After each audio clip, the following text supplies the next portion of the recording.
Have you ever noticed something strange? People support you, laugh with you, confide in you. But the moment you say no, everything changes. The warmth fades. The tone shifts. You suddenly become different. Not because you changed, but because you stopped being convenient. And that's when you realize some people didn't love you. They loved your access. Most relationships don't begin with manipulation. They begin with comfort. You're agreeable, available, flexible. You don't cause friction. You don't challenge behavior. You absorb inconvenience, and people feel safe around that. But here is the part no one talks about. If someone benefits from your lack of boundaries, they will unconsciously resist when you create them. Because boundaries change the power dynamic. A boundary is not aggression. It's clarity. It says, this is acceptable. This is not. This is where I end and you begin. But for someone who is used to unlimited access to you, clarity feels like rejection, especially if they built their comfort around your compliance. When you say, I'm not okay with that. I can't do that anymore. That doesn't work for me. You're not attacking them.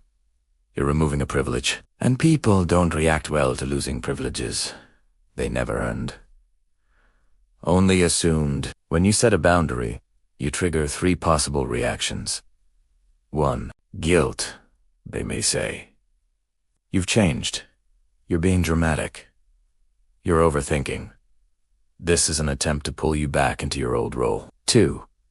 Anger, not because your boundary is unreasonable, but because control is being disrupted, and loss of control often feels like loss of connection. 3. Distance. Some people don't argue. They disappear.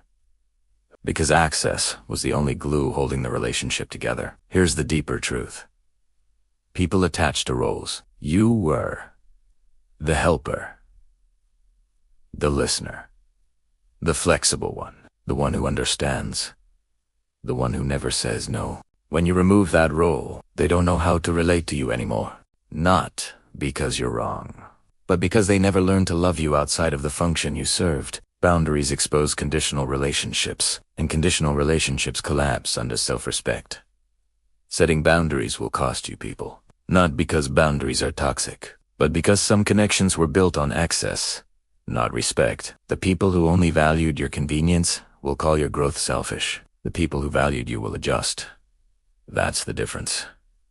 Healthy people respect clarity. Unhealthy dynamics resist it. If you're not used to boundaries, setting them feels like betrayal. You might feel guilt, anxiety, fear of abandonment, because your nervous system is used to approval. But growth always feels like loss at first. You're not losing connection. You're losing overextension. In that space, that's where self-respect lives. The moment you set a boundary, you stop auditioning for acceptance. You stop negotiating your worth. And yes, some people will leave. But the ones who stay, they don't love your convenience. They love you. And that's the kind of connection that doesn't disappear when you say no.